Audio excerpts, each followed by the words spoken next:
Assalamualaikum warahmatullahi wabarakatuh. Kembali lagi kawan di channel catur kesayangan kalian, Legenda Catur Dunia. Selamat buat Hikaru Nakamura yang menjadi pemenang divisi 1 turnamen online Champion Chess Tour Chess Apple Master 2023. Runner up-nya adalah Fabiano Caruana dan tempat ketiga ada Magnus Carlsen kawan. Tiga pemain ini akan tetap berada di divisi 1 untuk seri berikutnya. Dan ada satu pemain yang promosi naik ke divisi 1, dia adalah Nordibek Abdusattorov kawan. Dia menjadi pemenang divisi 2 setelah dia mengalahkan Maxime Lagrave di partai grand finalnya. Di partai final, kedua pemain ini sempat bertemu kawan. Maxime Lagrave ini kalah di partai final, kemudian turun di bracket bawah. Akhirnya juga mengalahkan Anish Giri kawan MVL ini dan berhasil naik lagi menantang Nordibek Abdusattorov di grand final. Tapi sayangnya MVL kembali kalah oleh anak muda asal Uzbekistan ini. Dan Nordibek Abdusattorov akhirnya promosi ke divisi 1. Nanti akan menemani Nakamura, Caruana, Magnus Carlsen, dan ada 4 pemain nanti akan diambil lewat kualifikasi kawan. Sedangkan untuk divisi 3 ini dimenangkan oleh Amin Tabatabai kawan setelah mengalahkan Alexis Sarana di grand finalnya kawan. Dan nanti Amin Tabatabai akan naik ke divisi 2. Itulah sedikit info di hari terakhir, siapa-siapa saja yang juara setiap divisinya kawan. Kita tunggu saja seri berikutnya, seri ketiga. Untuk game yang admin ulas ini, admin ingin melihat permainannya Abdusattorov berhadapan dengan MVL di grand final kawan. Dimana ini adalah game pertama secara keseluruhan kawan. Abdusattorov mengalahkan MVL 2 kali kemenangan, 1 kali kalah dan 1 kali remis kawan. Tak berlanjut ke Armageddon. Dan ini merupakan game pertama di grand final. Abdusattorov pegang putih mengawali pion D4. Kuda F6, pion C4, pion G6, apakah King's Indian Defense atau Granville Defense yang sering dimainkan oleh MVL. Pion G3 kawan, dan kita temui permainan King's Indian Defense di sini dan memilih variasi Viajento Abdusattorov kawan. Di saat kalian menemui variasi Viajento dari putih ini, pilihan yang paling banyak setelah bermain dengan pion G6 ini, tentu ruang sudah disediakan untuk gajah kawan. Gajah G7 merupakan pilihan utama atau bermain dengan pion C6 terlebih dahulu kawan untuk dukungan pion pusat nanti. Inilah yang dipilih oleh MVL. Dan gajah G2 lanjut Abdusattorov seperti biasa cukup standar. Di sini pion D5 tantang MVL menantang pertukaran pion. Ditolak melanjutkan pengembangan kuda F3 untuk mempercepat rajanya aman rokade kawan. Gajah G7 rokade dan di sini pilihan yang paling banyak dipilih oleh putih kawan di game-game terdahulu. Ada yang bermain dengan langsung pertukaran pion C pukul pion D5, pengembangan kuda B ke D2, atau menteri ini langsung keluar ke petak B3 kawan. Yang paling banyak adalah pertukaran, jalurnya akan jadi seperti ini kawan, akan diambil balik menggunakan pion C, akan tetap mengawasi petak-petak terang ini dengan pion pusatnya kawan. Mungkin kuda C3 akan dilanjutkan, ada yang memainkan kuda C6, ada juga yang memainkan kuda E4 kawan. Kalau kuda E4 putih akan membalas juga kudanya ke pusat, kemudian hitam bertukar kuda pukul kuda C3 diambil balik oleh pion B. Kuda C6 putih akan membalasnya juga pertukaran kuda. Dan nanti akan kita temui permainan atau posisi yang sangat simetris dengan permainan seperti ini kawan. Tapi di sini memilih dengan langkah menteri bergerak ke B3 terlebih dahulu, juga tidak memilih pengembangan kuda ke D2. Dan di sini kawan, pilihan terbanyak yang paling banyak dimainkan oleh hitam untuk merespon menteri keluar ini adalah menteri juga keluar kawan ke petak B6. Menantang pertukaran, biasanya ditolak dengan pengembangan kuda C3. Dan di sini MVL tidak memilih langkah itu, bermain dengan pion A5.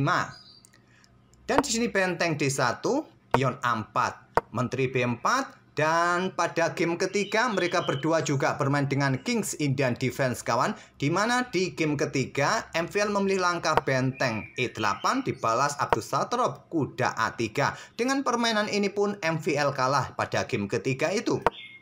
Tapi memilih pengembangan kuda B ke D7 lanjut MVL dan Abdusattorov melanjutkan pion C pukul pion D5 diambil balik menggunakan kuda. Kalian bisa ambil balik menggunakan pion kawan. Selisih evaluasinya dari engine sedikit berbeda tipis, tapi dengan kuda mengambil balik pion D5 artinya kalian mempersilahkan putih bermain dengan pion pusatnya. Di sini menteri mundur terlebih dahulu ke E1 dan MVL mengeluarkan menteri ke A5 menantang pertukaran menteri, terlebih dahulu pion E4 dan MVL melanjutkan pertukaran menteri, pukul menteri E1 diambil balik dengan kuda. Kuda mundur ke C7, kemudian melanjutkan lagi pengembangan kuda C3-nya Abdus Satrop. Kuda manuver ke B6 agar gajah terangnya juga segera keluar kawan, dan mencoba nanti mendekati posisi pertahanan, mungkin nanti disusul dengan gajah E6-nya. Kuda C2 lanjut Abdus Satrop, di sini gajah G4 terlebih dahulu. Diblokade oleh pion F3, blokade serangan terhadap bentengnya, gajah mundur ke D7. Gajah F1 mengawasi petak C4 kawan dari ancaman manuver kuda ataupun reposisi nanti mencoba mendapatkan diagonal untuk menyerang, tidak lagi bertahan kawan di petak G2. Benteng FD8 lanjut MVL, gajah F4 serang kuda. Kuda mundur ke E8, benteng AC1 dikeluarkan menempati lajur C semi terbuka kawan. Selanjutnya gajah E6, mungkin menantang pertukaran gajah terang atau persiapan kuda mencoba memberikan tekanan di area-area pertahanan putih di petak-petak gelap. Kemudian raja F2, lanjut Abdus Satrop. Apakah gajah dipersiapkan untuk segera naik kawan dan bentengnya dipersiapkan bergeser ke sisi kanan menyerang lewat sisi-sisi? Kita lihat saja. Kuda C4 langsung disikat dengan Abdus Satrop dengan gajah, ambil kuda C4 diambil balik oleh gajah dan pion G4 dimainkan, mungkin diikuti dengan pion H nantinya kawan. Dan di sini kuda aktif lagi ke D6 lanjut MVL. Abdus Satrop merespon dengan langkah kuda E3, ancam gajah, gajah mundur ke E6, dikejar lagi dengan pion D5 untuk mencoba menantang pertukaran pion, tapi ditolak oleh MVL. Dia memilih mengorbankan gajah bermain dengan pion A3. Kalau Stockfish menyarankan baku hantam pion terlebih dahulu, kemungkinan akan diambil balik menggunakan salah satu kuda. Kalau ambil balik menggunakan pion ini kawan, pionnya akan tidak solid lagi kawan. Coba lihat, akan terpisah. Putih juga bisa menciptakan pion terpisah hitam dengan permainan seperti ini, tapi Stockfish juga tidak merekomendasikannya. MVL memilih langkah pengorbanan dengan pion A3 kawan, dan dengan cerdas Abdus Satrop menolak, bermain dengan pion B3. Kalau menerima gajah, pion ambil gajah E6, maka pion ambil pion dengan tempo ancam benteng. Mungkin kalian melanjutkan baku hantam sekali lagi, akan diambil balik oleh raja kawan. Dan di sini kalian bila mempertahankan posisi benteng bergeser ke lajur B, akan disikat oleh gajah kuda C3. Kalau kalian mempertahankan kuda benteng cukup naik ke petak C2, maka tetap kawan gajah akan sikat kuda di sini. Mungkin bisa berlanjut gajah sikat kuda di sini, diambil balik oleh benteng kawan. Kalian tidak bisa langsung ambil, pion bisa promosi, mungkin kalian geser benteng ke lajur B. Gajah bisa bergerak ke D4, coba pressure kuda di sini, dan pion ini akan sangat mengganggu kawan. Pion ini juga berpotensi jatuh nantinya dan bisa juga menantang pertukaran benteng di baris pertama. Cukup merepotkan nanti, walaupun secara posisi kualitas perwira sama, cuma ada pion yang sangat mengganggu di petak B2. Banyak variasi kawan jika terjadi baku hantam seperti ini tadi. Anggap saja pion ambil gajah dan berlanjut seperti ini. Banyak pilihan yang bisa kalian pilih, banyak variasinya kawan. Kalian otak-atik sendiri saja. Tapi tetap hasilnya nanti hitam akan unggul dalam posisi yang sangat bagus. Langkah cerdas dari Abdus Satrop dengan pion B3. Dan di sini gajah ambil kuda C3 terlebih dahulu merupakan pilihan terbaik. Baru nanti diikuti pion pukul pion kawan, tapi memilih mengamankan gajah terangnya terlebih dahulu ke D7. Diikuti pion E5, kuda mundur ke E8. Gantian sekarang ada kuda C4, barulah pion C pukul, pion D5. Kuda B6, garbu benteng, garbu gajah di sini kawan, bukan pilihan yang kuat. Pilihan yang kuat dengan kuda ambil pion D5 terlebih dahulu kawan. Di sini akan banyak ancaman bagi hitam. Ambil pion di sini, kuda siap manuver, ancam gajah di sini bersama benteng, garbu benteng yang ada di peta A8. Itulah saran dari Stockfish dengan kuda ambil pion D5 langsung, tapi memilih kuda ke B6 langsung. Antisipasi dari MVL, perkuat posisi pionnya dengan pion E6, membuat langkah pertukaran kualitas. Kuda ambil benteng A8 lanjut Abdus Satrop, benteng ambil balik kuda A8. Dan pion H4 mulai didorong Abdus Satrop. Di sini pion F6 saran dari Stockfish, tapi memilih mengeluarkan gajah gelapnya kawan ke peta F8. Kuda E2, mencoba mencari posisi yang strategis lagi kawan. Kemudian pion H6, kuda D4, raja G7, pion H5. pion G5 menolak pertukaran pion, menjaga posisi tertutup. Gajah mundur ke E3, gajah E7, dan sekarang gantian Abdus Satrop menantang pertukaran. Diterima kali ini kawan, diambil balik oleh gajah, kemudian gajah mundur ke D8, reposisi mencoba mengepin kuda di sini kawan. Dan di sini benteng G1 untuk membuka permainan di sayap raja. Raja bergeser ke H7, pion tetap didorong, pion H pukul pion G5, diambil balik oleh gajah menantang pertukaran gajah, blokade oleh pion, terjadi pertukaran pion, diambil balik oleh kuda. Dan selanjutnya di sini raja mulai bergeser ke E2 untuk menghindari ancaman skak garbuan di sini. Gajah terang mundur ke E8, serang pion H5, tapi melepaskan pion E6-nya, diambil oleh Abdus Satrop, kuda ambil pion E6, dan gajah ambil pion H5 skak, raja ke D3, gajah G6 skak, raja mundur kembali ke E2, gajah kembali skak, dan raja ke F1, menolak mondar-mandir agar tidak terjadi remis kawan, mengingat dia dalam posisi yang bagus, materinya juga bagus. Gajah B6 lanjut MVL serang benteng. Benteng H1 mengepin gajah. Raja bergeser ke G6, backup gajah, backup kudanya kawan. Dan di sini gajah sikat kuda F6 dan bisa mendapatkan gajah di sini nanti kawan. Artinya terjadi pertukaran perwira. MVL menolak dengan serang benteng terlebih dahulu gajah F3 dan benteng H8 kawan. Menantang pertukaran benteng masih bisa diambil balik. Raja hitam memilih ambil gajah F6 untuk mendapatkan satu perwira lagi.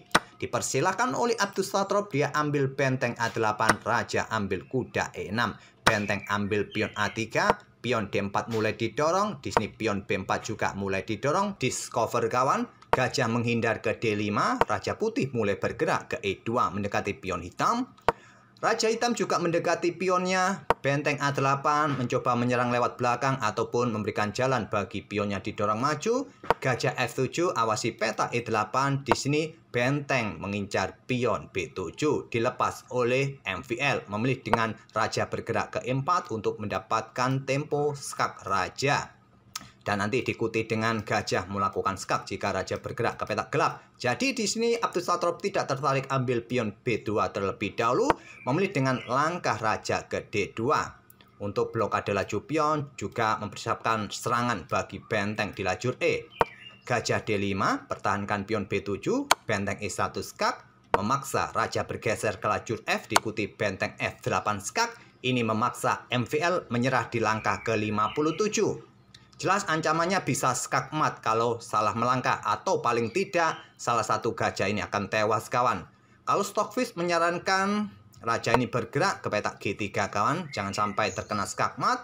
Nanti diikuti benteng G1 kalau permainan tetap dilanjutkan kawan. Kalian blokade dengan gajah di petak G2, nanti diikuti benteng G8. Seumpama raja ini bergeser, ambil contoh ke H2 kawan, benteng ini diangkat naik, juga memberikan ancaman skak mat di beberapa langkah berikutnya kawan. Gajah ke G2 memberikan jalan bagi raja. Ini ada kesempatan benteng bisa bergerak ke sini, ataupun juga kalian pilih benteng ditumpuk, juga bisa memberikan ancaman serius kawan. Oke, tak perlu kita lanjutkan lagi sampai skak mat, masih panjang perjalanan skak mat kawan. Masih bisa diantisipasi oleh hitam karena hitam masih mempunyai cara untuk blokade beberapa langkah lagi. Oke, itulah kawan salah satu partai di Grand Final di Divisi 2 antara Abdus Satrop versus MVL. Selamat buat Abdus Satrop yang menang di Divisi 2 dan akan promosi ke Divisi 1, nanti menemani Carlsen, Nakamura, ataupun Caruana di Divisi 1 di seri berikutnya. Semoga permainan dari kedua pemain ini bisa menghibur dan memberikan bahan referensi dalam permainan Kings Indian Defense, yang biasanya King Indian Defense sangat agresif di sisi kanan kawan, tapi kita lihat tadi permainannya cukup liar di petak pusat. Kita akan bertemu di video-video berikutnya. Terima kasih sudah nongkrong tiap hari kawan. Wassalamualaikum warahmatullahi wabarakatuh.